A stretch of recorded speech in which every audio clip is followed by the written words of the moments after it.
Bienvenidos a un episodio más de este podcast llamado Museomanía, un lugar en el que platicamos acerca de museos, de sitios históricos y de recintos culturales. Y en esta ocasión va a ser un episodio muy especial porque ya me lo habían pedido, ya algunos de nuestros escuchas me habían dicho que habláramos acerca de la época prehispánica o algo relacionado a ello. Y bueno, pues hoy vamos a hablar de zonas arqueológicas que se encuentran en la Ciudad de México o aledañas a esta. Y para ello tengo como invitada a Araceli Avelino, quien es guía de turistas certificada por la ENA, pero además está estudiando los últimos semestres de la licenciatura en arqueología. Araceli, bienvenida a este podcast. Muchísimas gracias, Adrián. Me emociona mucho hablar de un tema que para mí es muy apasionante. Al ser arqueólogo estás buscando pues que sean ubicadas, reconocidas esta etapa de la existencia del ser humano. Pero más importante es tener un lugar donde expresar todo esto, por lo cual yo te agradezco muchísimo la invitación. No, hombre, pues yo muy contento porque, como te decía, son temas complejos. Digo, para la mayoría de los que nos escuchan seguramente por lo arqueológico, pues sí tiene su complejidad, la interpretación y cómo vivieron. Digo, si actualmente nos cuesta trabajo entender nuestro entorno, ahora entender los entornos, la sociedad prehispánica, pues sí causa cierta emoción, pero también un poquito de recelo porque, híjole, no sabes cómo entenderlo. Y yo soy de la idea que para visitar estas zonas arqueológicas es bueno hacerlo con un guía, porque él te explica, te ayuda a ver lo que uno difícilmente pudiera comprender. Exacto, hay muchas gente en general que tú conoces y te dicen, yo sí conozco, yo he ido. ¿Qué entendiste? Es que no entendí. Puras piedras amontonadas sí, ahí. Y mucha gente me dice así literal, son piedras, ¿qué le voy a ir a ver? Y es ahí donde entra la labor del guía o la labor de la persona especializada o conocedora de alguna manera, porque te va a ir como adentrando y te va a meter esa idea de qué es, por qué es, para qué, cómo me sirve hoy conocer eso, ¿no? Uh-huh. Y bueno, pues Araceli, ¿qué te parece? Te propongo lo siguiente, que nos lleves de la mano a conocer distintas zonas arqueológicas, qué es lo que pudiéramos ver, los que no somos especialistas, los que tenemos vagos conocimientos en arqueología, pero de tu mano, llevados de tu mano, ¿qué nos vas a mostrar? ¿Qué tenemos que observar cuando lleguemos a esos lugares? ¿Por dónde quieres empezar? Mira, el emblemático, el Templo Mayor de la Ciudad de México.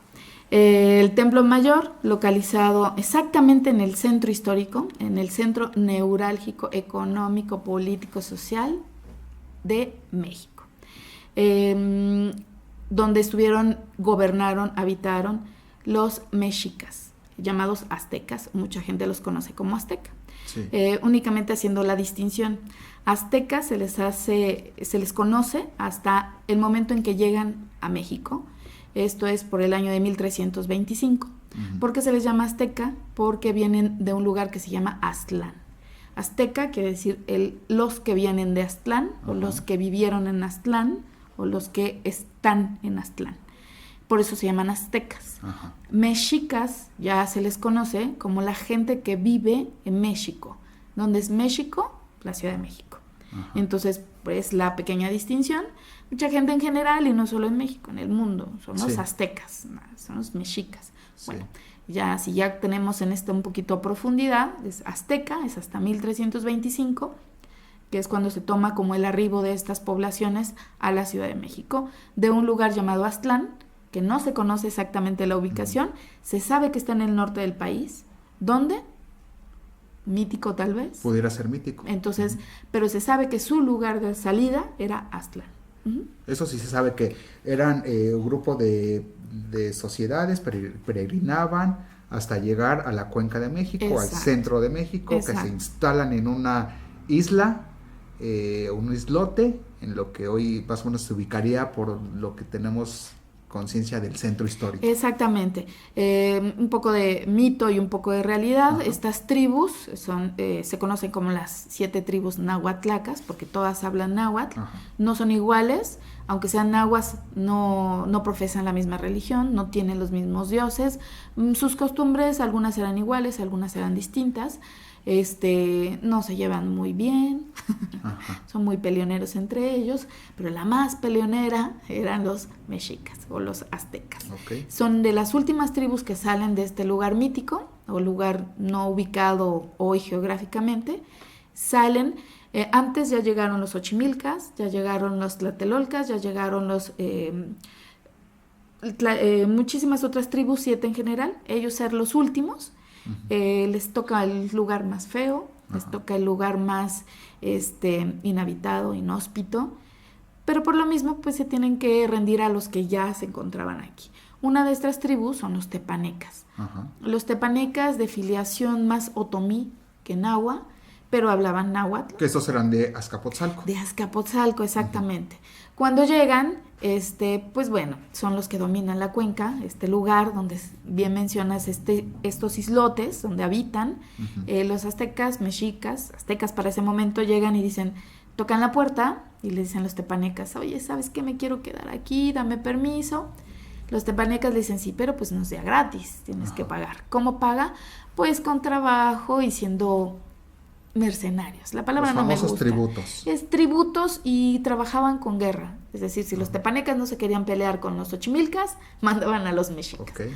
Y así de alguna manera pues se hicieron de un nombre, porque aparte eran bastante peleoneros. Entonces se hicieron así como de su renombre. Poco a poco van ganando lugar, poco a poco van subiendo en este escalafón de guerreros, que en un momento ya llega que se hacen alianzas, derrocan a los tepanecas, se hacen amigos de los tlatelolcas, se hacen amigos de algunos otros y forman una fuerte alianza que es conocida como la Triple Alianza. Uh-huh.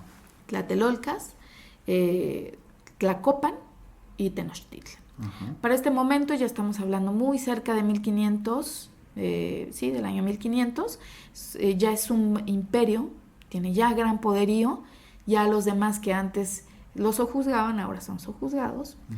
Y para 1519, que es la llegada de los españoles, el 8 de noviembre de 1519, Moctezuma II es quien los recibe, uh-huh. Es quien pues, les da la bienvenida a estos nuevos extraños, que son los españoles, Hernán Cortés y sus huestes, aparte de sus otros aliados indígenas, uh-huh. Que son con los que entran a la ciudad. En 1519, cuando llegan, cohabitan con estos mexicas hasta 1521, que es cuando el 13 de agosto de 1521 los españoles ganan la guerra contra los mexicas, uh-huh. Y pues formalmente se lleva a cabo la conquista. Y para esto ya los mexicas habían construido un gran centro ceremonial arquitectónicamente, como lo describen las fuentes, pues muy hermoso, bastante grande, y son vestigios que quedan al día de hoy. Exactamente. Quería yo llegar a la conquista porque, bueno, la historia nos cuentan, estas fuentes nos platican, nos cuentan cómo es que esta hermosa ciudad, grandiosa ciudad, fue derruida. La guerra, obviamente como toda guerra en todo el mundo, causa bajas personales y bajas materiales. Uh-huh. Cortés fabrica unos pequeños barquitos conocidos como bergantines, uh-huh. En los cuales monta cañones. Estos cañones, literal a cañonazos, derrumban la ciudad, esta hermosa ciudad. En una Bernal Díaz del Castillo, en su historia verdadera de la conquista de la Nueva España, nos narra cómo desde los volcanes a la entrada de la ciudad, cuando viene ya Cortés hacia acá, antes del 8 de noviembre de 1519, ve la ciudad como mágica, la ve flotando, la ve inmensa, la ve blanca, la ve pura. Entonces, con esta idea, al leer este documento, dice uno, ¿qué encontraron? ¿Qué vieron? Uno se emociona cuando está leyendo esas descripciones. Cuando lees esa descripción te impresiona tanto que dices, ¿cómo la acabaron? O sea, ¿cómo pudo haber sido destruida algo tan bello, tan impresionante? Porque la semejanza es la Venecia de América, es la Venecia. Es que hay que recordar a nuestros amigos que nos escuchan que quizá no tengan noción de este dato, que la ciudad mexica de México Tenochtitlán está sobre unos islotes rodeada de lagos, la cuenca de México. O sea, no es que esté en el mar, sino que está en un lago, un gran lago. Bien comentabas hace un momento, hace unos minutitos, en relación a este gran islote, en el cual este islote originalmente, la cuenca, ¿por qué es una cuenca? Porque es parecida a un cuenco, ¿no? Está rodeada de cerros, estos cerros nutren de agua y se forman lagos. Esto es prehistórico, ¿sí? Tiene millones de años la formación. Por eso duele tanto que hoy estén haciendo todo lo que está pasando, ¿no? Pero bueno, se forman originalmente, son 3 pequeñas islas que son unidas gracias a chinampas. Esta tecnología de siembra va uniendo estas 3 pequeñas islas, islotes, porque son pequeñitas, y se va formando una gran isla. Estos mexicas, cuando ya tienen este poderío, estas islas se va convirtiendo en más grande. Pero no olvidar que estamos sobre el agua. Claro. El agua es la base de todo. Como actualmente seguimos. Seguimos el agua sigue reclamando lo que por millones de años siempre fue. Claro. Entonces por eso nos inundamos, que no quepa de ¿por qué pasa esto? El drenaje, el PRI. No, esto ya tiene unos pocos miles de años. Entonces, precisamente esta gran ciudad, esta hermosa ciudad digna de un imperio, está sobre un lago. Y es que antes de que te interrumpiera, dije que quería hacer esta aclaración, porque quizá no sepa quién nos está escuchando. Tienes razón. Pero nos quedamos en los bergantines, que fue como Cortés logró conquistar. Exacto. Bueno, ya la ciudad la cañonea literalmente, entonces destruye esta ciudad.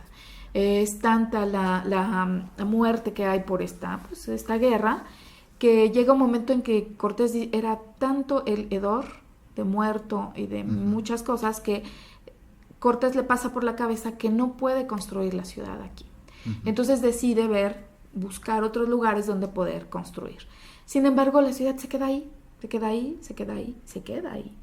Se construye sobre ella, se empieza a dividir la ciudad, es decir, a quién le van a dar este terreno, quién se ganó vivir cerca de este centro neurálgico, porque desde esa época hasta hoy es el centro general de todo el país.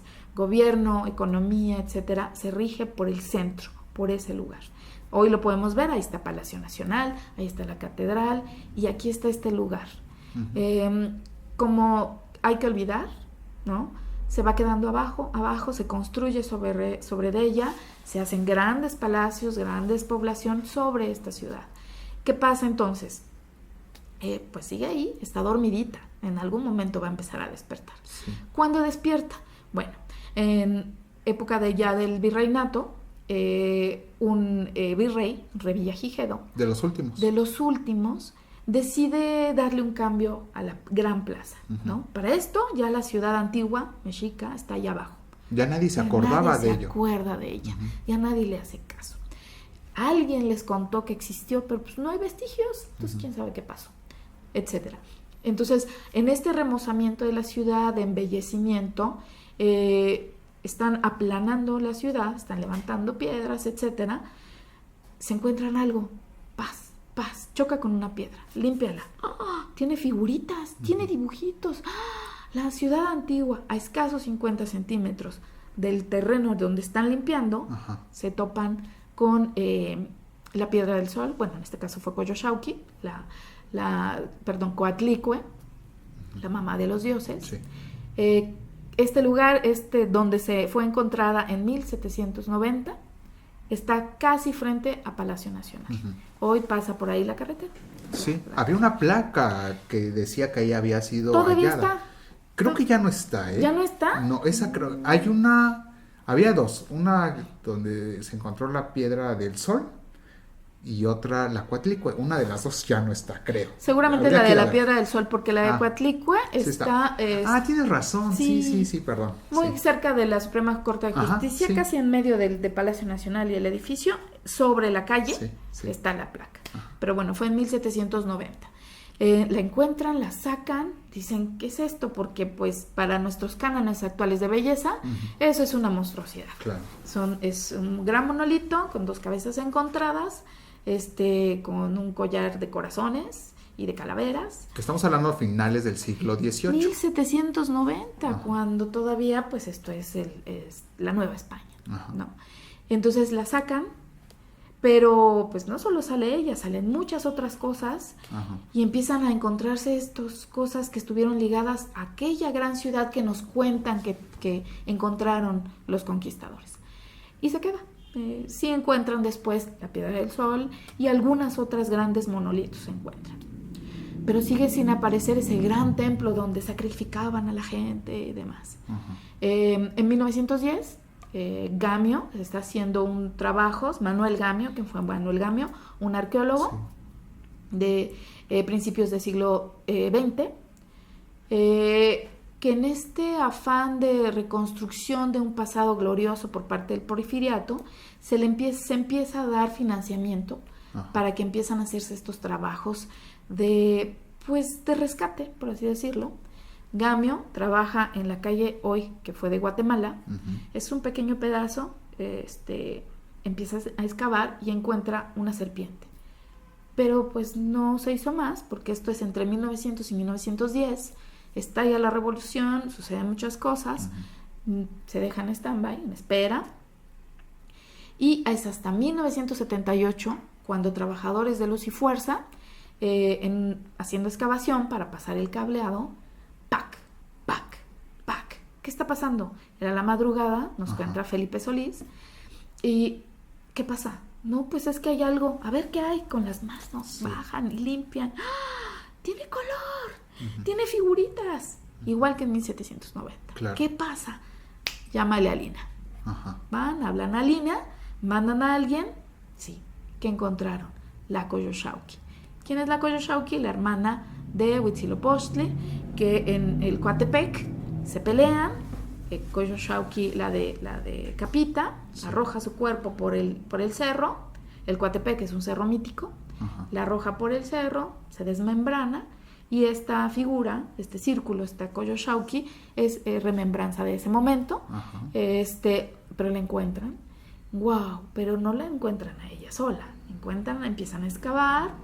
Hay más. Los vestigios de aquel gran templo que llegó a ver Hernán Cortés y sus huestes. Por fin se encuentran. Por fin lo encuentran. Recordar que este gran templo es como una gran cebollota. Tiene por dentro, tiene otras capas. Originalmente en 1325 se hace una pequeña estructura, un pequeño templo a este dios, Huitzilopochtli. Encima se forma otro, en el mismo lugar encima otro, y así hasta conseguir 7 capas. Era que cada gobernante iba haciendo como que mejoras y entonces quedaban abajo lo antiguo y arriba lo moderno, ¿no? Exactamente, aparte de que eso va siendo signo de poderío. Era pequeño, porque en esta tribu incipiente, ahí, ¿me dejas hacer mi templito? Sí, ahí hazlo. Y así, poco a poco, encima del mismo, se van formando. Entonces, ya lo que vio Cortés no se encuentra, fue lo que fue destruido, pero capas inmediatas hacia abajo, por ejemplo, la sexta A, quinta, cuarta, todavía se alcanzan a ver. Lo demás fue destruido, eso ya no lo podemos ver, no existe. Sin embargo, hoy con estos grandes trabajos que están haciendo en el Templo Mayor, se encuentra no solo eso, sino estas capas que nos indican este poderío de esta ya no tribu, sino ya civilización. Los mexicas, que es de 1400, es lo que 1400 hasta 1500 son las capas que podemos alcanzar a ver. Y a las posteriores ya no las vamos a localizar, ya no se ven. Porque son las que destruyeron los españoles, solamente queda una, se encuentra cerca de un lugar que se llama la Casa de las Águilas. A un lado hay un edificio. Es una pequeña estructura blanca con calaveras adosadas pegadas en su pared. Sí, todavía esa es de la época de Cortés, cuando llegó Cortés. La última etapa de... Es lo último que más o menos queda de esa época. Ya no, lo demás prácticamente fue derruido. Claro. Muy bien, entonces, ahora digamos que la invitación es para ir a conocer esta zona arqueológica que además también cuenta con su propio museo. Una vez que se descubrió y todo, bueno, pues fue la gran noticia en México, tiempos de López Portillo, que también se creía Quetzalcóatl, y bueno, pues afortunadamente apoyó y se derrumbaron las casas de la época virreinal para que saliera el Templo Mayor. Eso que mencionas es impresionante, ¿no? Gracias a esta idea que tuvo este gobernante mexicano, López Portillo, se le dio una inversión muy fuerte al rescate de este Templo Mayor, de esta zona arqueológica. Hoy, bien menciona, zona arqueológica y museo de gran importancia. Nuestros visitantes extranjeros, hay veces que exclusivamente vienen a conocer el Templo Mayor. Sí. ¿Y qué pasa con los nacionales? Ahí viene la invitación. Por favor, el centro histórico no es nada más venir a ver chácharas, ir a comprar cuestiones de importación. La fayuca. La fayuca.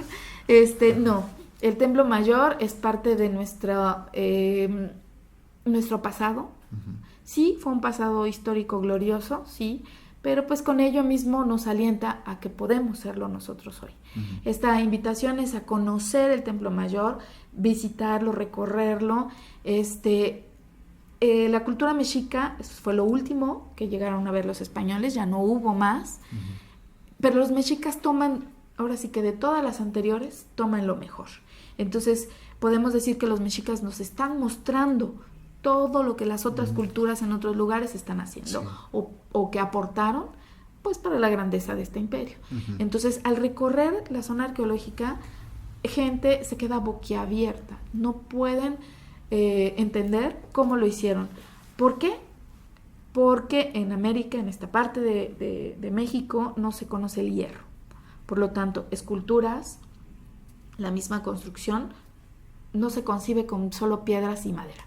Entonces, eso es lo que increíble que nos da el visitar la zona arqueológica. El museo es increíble porque podemos observar ofrendas, podemos observar entierros que se encontraron. Todo lo que se ha encontrado ahí. Exacto, es in situ, es en el lugar. Es increíble visitarlo. He conocido personitas, y digo personitas porque son pequeñas de edad, que literal me dijeron, ¿puedo llorar? Llora, porque al verlo te quedas tan impactado porque nuestra cabeza no procesa cosas que no están en nuestro conocimiento o alcance, ¿no? Entonces cuando me dicen, es que me impresionó, ¿puedo llorar? Llora, claro. Porque es increíble estar observando 500 años o hasta 1000 años de gobiernos, de personas que vivieron ahí, que habitaron, que sintieron, que hicieron. Entonces es muy interesante ese momento, ¿no? Y además está abierto también, como todo museo, de martes a domingo, entonces pueden ir los domingos, que es entrada libre. Exacto. Recorres primero, ahora con el nuevo vestíbulo, porque recientemente... Está precioso. Es muy hermoso. Pues recorres primero la zona arqueológica, vas caminando prácticamente entre los pasillos de la zona hasta llegar al museo. Y ya el museo, bueno, pues tiene piezas de verdad fantásticas, increíbles. La más reciente, la Tlaltecutli, ¿sí lo pronuncié bien? Porque luego los nombres son medio difíciles. Sí, claro. Por lo mismo de que ya no vemos tan propia la cultura, la lengua se va distorsionando y alejando un poco de nosotros, ¿no? Sí. Aparte de que, bueno, cada quien, por ejemplo, hay quienes tenemos ascendencia de otro estado, Veracruz, hay quienes ya nacieron aquí, pero son de padres extranjeros, entonces, pues bueno, es muy difícil la pronunciación. Pero bueno, es el señor, mencionabas a Tlaltecutli, el señora de la tierra, es enorme, la preservación que se le está haciendo es preciosa, es impresionante, está prácticamente completa. Y ¿sabes también que me sorprende? Que todavía tiene los pigmentos, los colores que son originales. Ese es un trabajo que pidieron auxilio a una empresa japonesa para de alguna manera preservar los materiales, el color original. Sí. Es bien interesante. Cosa que no sucedió con la Koyo Shauki, porque pues recordar que fue en 1978, Primero no se sabía ni siquiera que había ahí algo, ¿no? Hoy ya se toman las medidas para lo que se pueda encontrar, que sigue siendo mucho. A un lado de donde hoy está el vestíbulo se sigue trabajando, están encontrando algo precioso, así literal, porque tuve oportunidad de visitar la excavación en algún momento, entonces no, es increíble. Sí. Cuando salga a la luz nos va a dejar igual boquiabiertos. Sí, es maravilloso. Yo también ya tuve la oportunidad de bajar. Sí, es una gran sorpresa. Una gran excavación. Ojalá. Bueno, ahora estamos ya visitando el Templo Mayor. Exacto. ¿Qué otra zona arqueológica nos recomiendas visitar? Muy bien. Otra gran importante muy cerca, pero no por cerca era la misma, Tlatelolco. Uh-huh. Tlatelolco fue una tribu, no me gusta la palabra, pero bueno, tribu, de filiación nahua, es decir, hablaban nahua, compartían igual algunos dioses, pero se dedicaban a cosas distintas. Cuenta la leyenda que Huitzilopochtli se les aparece en un sueño y les otorga dos montoncitos, dos bolsitas a cada tribu, y cada una de estas bolsitas a uno le simbolizará a lo que se va a dedicar. Un paquetito, lo abren los mexicas y encuentran una flecha y un arco. ¿Qué quiere decir? La guerra.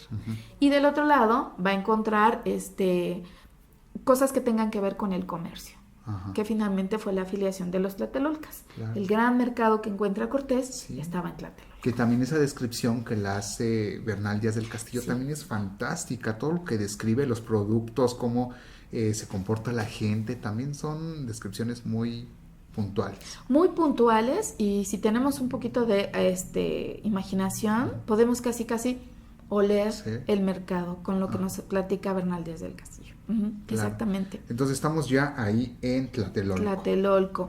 El 13 de agosto de 1521, el día que toman prisionero a Cuauhtémoc, es exactamente en Tlatelolco. Tlatelolco hoy se conoce como la Plaza de las Tres Culturas. ¿Por qué? Cultura antigua, prehispánica, cultura moderna. Bueno, la iglesia. Está la gran iglesia, que fue la iglesia el convento de la Santa Cruz.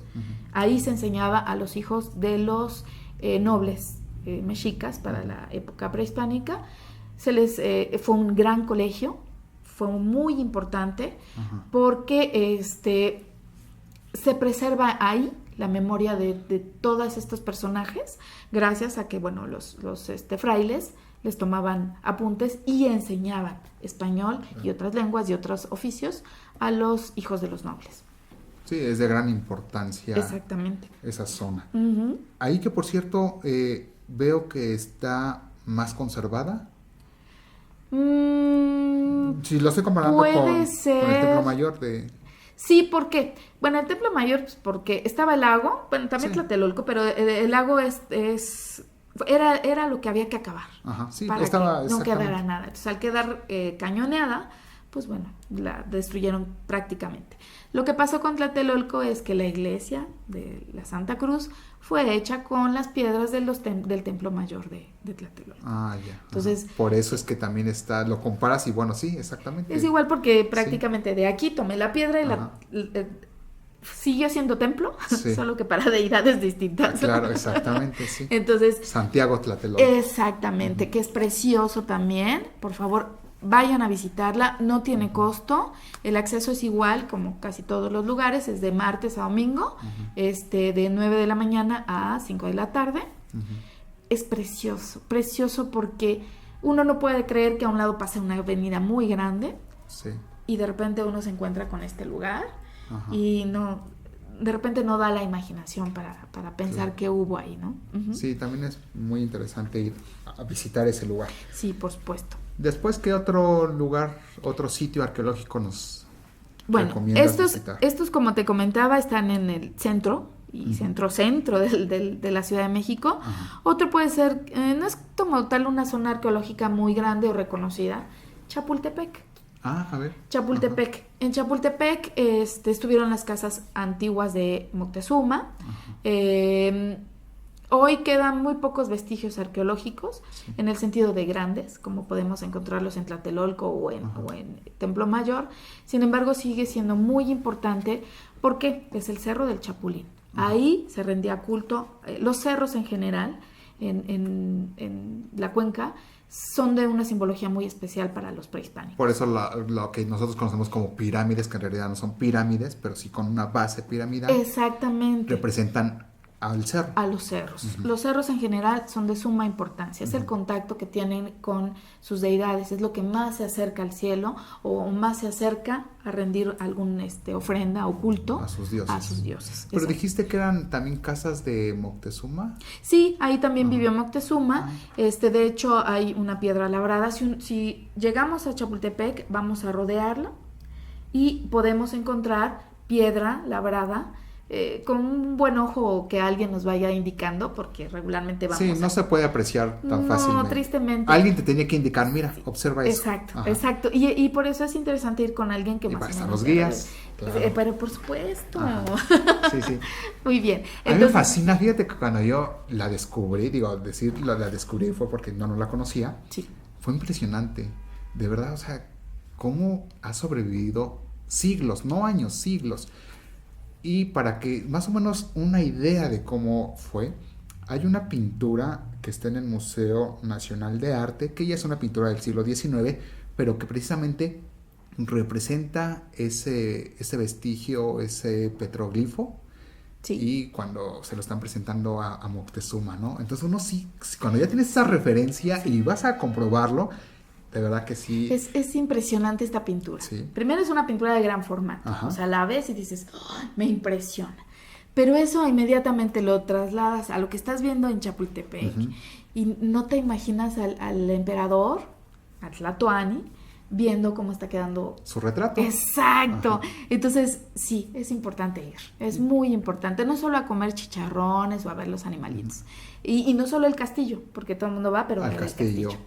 Pero no, hay que rodear el cerro. Tiene este gran paseo, esta gran caminata, que nos va llevando poco a poco a rodear el cerro, que es bello. Bello en sí por ser el cerro. Pero encontrarte estas cosas, o el baño que le dicen de Moctezuma, que es muy pequeño, pero nos da una idea de cómo este lugar fue el lugar de descanso del gran emperador. Así es.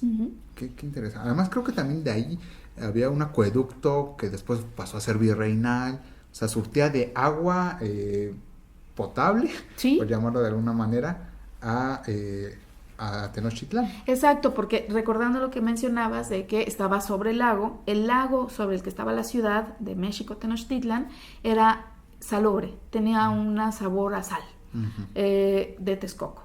Sí. Y estas aguas que venían de Chapultepec son de un ojo de agua, vienen por un acueducto que es construido en sus inicios por Nezahualcóyotl, y después, bueno, Moctezuma es quien recibe, bueno, no lo hace, sino más bien en su mandato es cuando esta agua está ya llegando totalmente a la ciudad como agua dulce, agua limpia, por así decirlo. Qué bien. Eran unos grandes ingenieros. Sí, es interesante. Nezahualcóyotl, bueno, no es mexica, él es chichimeca. Exacto. Y bueno, su palacio se encuentra en Texcoco, pero fue un gran ingeniero, fue un poeta, o sea, era un todólogo y todo buenazo en todo.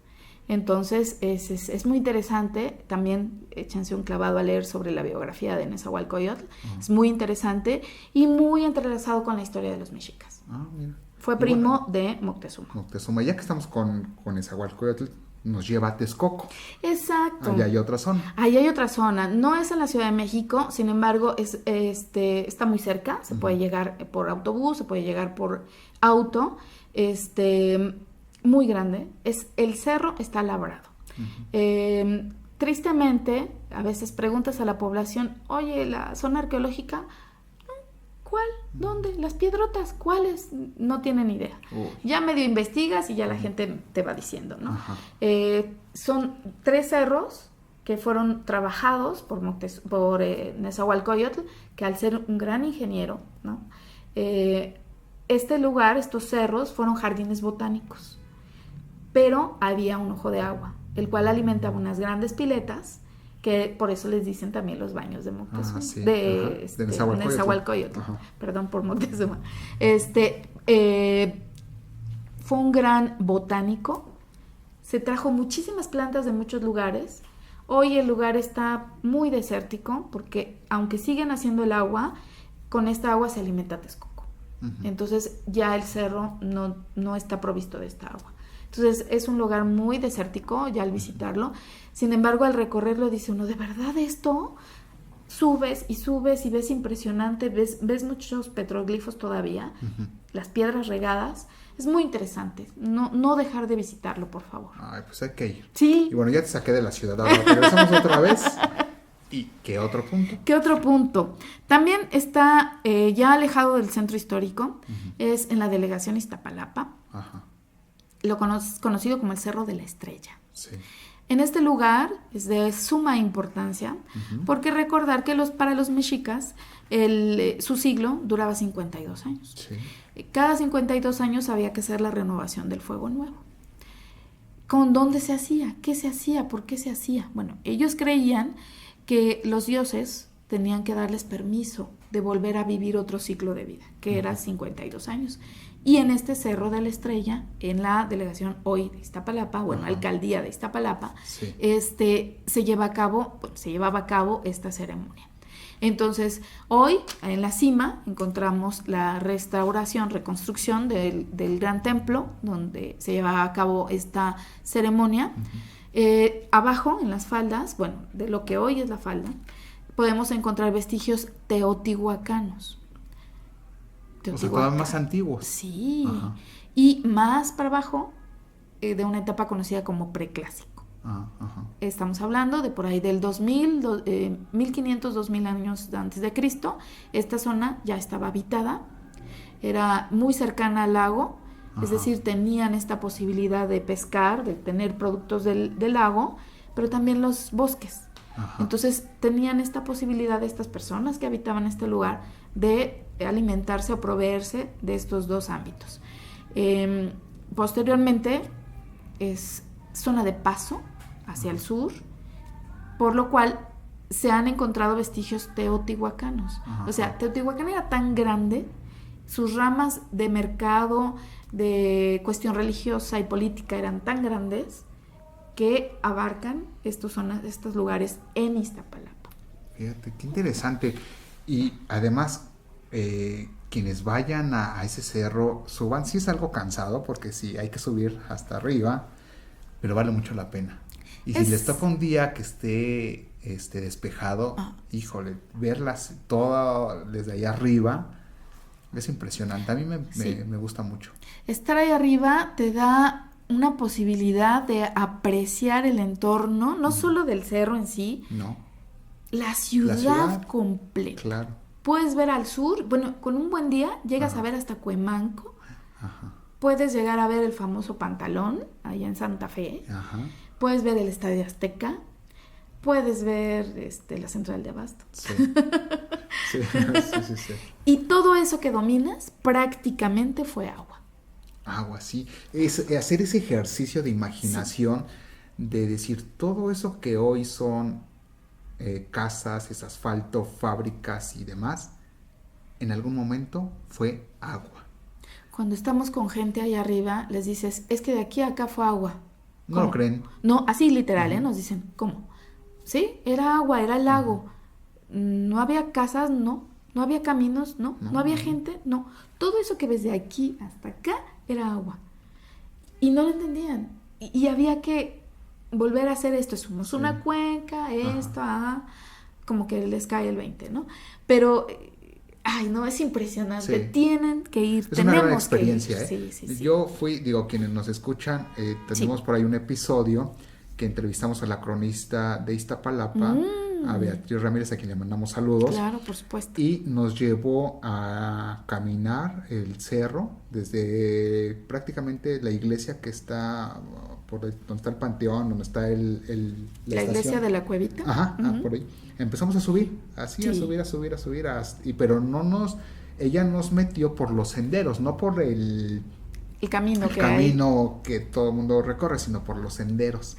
Una experiencia maravillosa, y los petroglifos que nos mostró y todo, de verdad vale mucho la pena ir. Y qué bien cuando vas acompañado de un guía como lo eres tú. Gracias. Que nos ayuda a observar más detalles de esos lugares. Sí, y interesante porque hemos hablado de 3 lugares hasta ahora distintos, ¿no? Uh-huh. Pero lo más interesante es si tú los ubicas, si tú los conoces, los reconoces. También. Uh-huh. Entonces, con eso viene la identificación. Me uno al lugar, quiero que se preserve. Sí, te apropias. Exacto. Uh-huh. Entonces, al apropiarte, lo haces tuyo y ya al hacerlo tuyo, lo visitas, entiendes qué pasó y tú mismo como identidad propia entiendes. Uh-huh. ¿Por qué estás allí? ¿Para qué estás allí? Sí. Aunque parezca muy trillada la frase, ¿no? Ajá. Pero en general es muy interesante esta forma con alguien que te ayude a visualizarlo, porque hay quienes me han dicho, sí, yo diario paso, ajá, yo diario lo veo y nunca me ha interesado, pero hoy que ya pasé después de que fuimos o después de que lo visitamos, ya lo veo con otros ojos. Sí, cambia la percepción. Entiendo otras cosas, sí. Por supuesto. Sí. Pues Araceli, ya casi estamos en los últimos minutos de este programa, de este episodio, pero ¿qué otra zona? Todavía nos alcanza tiempo para una más. Perfecto, es algo interesante, voy a abreviar muchísimo, me cuesta porque hablo mucho. No, y bueno, esto nos compromete, bueno, vamos a comprometer a ti, a volverte a invitar. No es compromiso, yo encantada de la vida. Mira, pues aquí tienes el micrófono siempre cuando quieras regresar. Muy bien, vamos a tocar el de... es una zona arqueológica que nadie se imagina que existe, pero sí de verdad nadie, Mixcoac, uh-huh. San Pedro de los Pinos, uh-huh.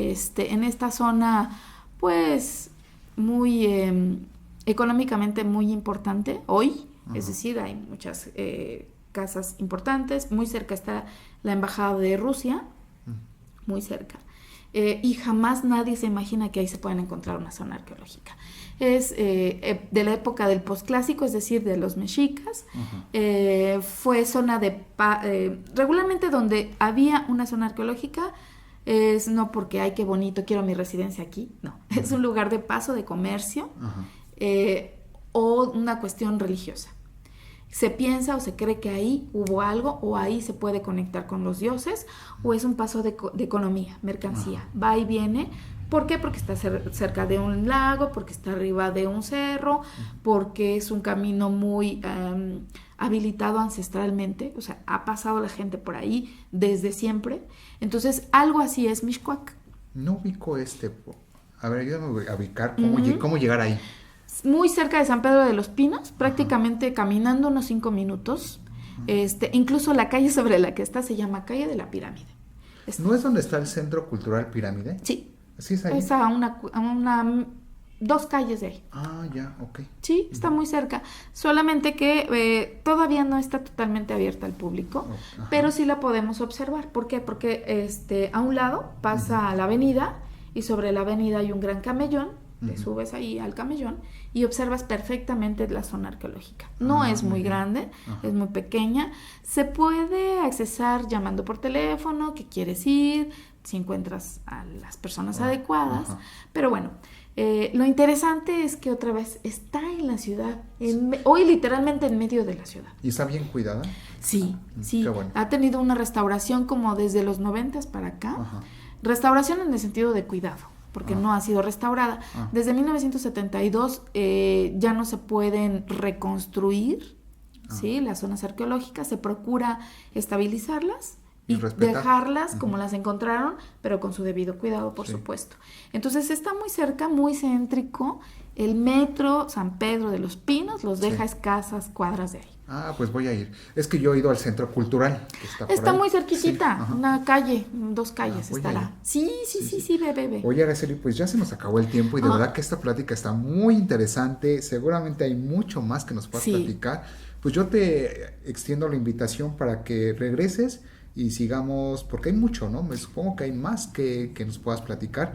Y además también para grabar un episodio hablando únicamente de los mexicas, de la ciudad de Tenochtitlán, que también es muy rica en historia y se puede contar muchísimo. Yo encantada, parezco perico, pero es que es mi tema, me encanta hablar de esto. Bueno, pretendo ser arqueóloga, ya estoy en casi ya. Entonces, poco. Por lo mismo es un tema, pero no solo la arqueología ve las cuestiones prehispánicas o antiguas. Hay arqueología moderna, podemos ver arqueología industrial, que ya trata de temas muy recientes. Dice uno, ¿qué pueden encontrar en una industria que no podemos encontrar? Entonces, la arqueología estudia al hombre y cómo ha elaborado materiales. Todo lo material que deja el hombre lo estudia la arqueología. Pero regularmente nos enfocamos o pensamos en lo antiguo. Sí, es que uno se va con la idea, aquí en México, de lo prehispánico. Pero mira qué buena aclaración. Entonces, con esa idea, pues podemos seguirnos como hilo de media. Pues ya estás invitada, entonces, pues ya está. Oye, pero antes de despedirnos, ¿también das visitas guiadas? Sí, por supuesto, cuando quieran. ¿Dónde te podemos localizar? Estamos en una página en Facebook, se llama Las Andanzas de Tlacuatzin. El Tlacuatzin es el tlacuache. El tlacuache es un mamífero, marsupial más bien, endémico de la ciudad. Solamente que por invadir su ámbito, ya está muy segregado a la zona sur de la Ciudad de México. Es la mascota de mi escuela, de la Escuela Nacional de Antropología.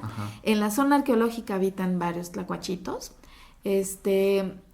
Todo el mundo los cree que es una rata. Son ratotas. ¿Por qué? Porque tiene su cola parecida a la de la rata. No muerden, no pican, no hacen nada. No hacen nada, literal no hacen nada. Su única gracia, por así decirlo, obviamente su gracia, pues como animal es precioso, bueno, yo lo amo. Cuando lo es descubierto y no quiere que le hagan daño, se pone tieso como si estuviera muerto. Y se queda así, tieso. Entonces todo el mundo cree que está muerto y le da la vuelta y lo deja. Y es su arma para que no le hagan daño. Es lo único que hace. Cuando está enojado, como todos, enseña los colmillos, pero no muerde. Entonces, lo amo, lo adoro. Está en peligro de extinción porque estamos acabando con su hábitat. Entonces, por eso es que mi página se llama así, Las Andanzas de Tlacuache, de Tlacuatzin, así. Lo pueden encontrar, mi nombre Araceli Avelino. Cualquiera de las dos pueden buscarme en mis redes sociales. Nos pueden encontrar. Perfecto, bueno, pues quienes están interesados en ir a recorrer estas zonas arqueológicas acompañados con una explicación de una experta, de una arqueóloga, una futura arqueóloga. Gracias. Que es muy importante porque a nosotros nos ayuda a entenderlo, de verdad. O sea, no nada más vas a ir a ver piedras sobre piedras, sino vas a entender, a comprender o a tratar de comprender esas sociedades, por qué está esto aquí, por qué está esto allá, y las ofrendas, porque todo tiene un significado.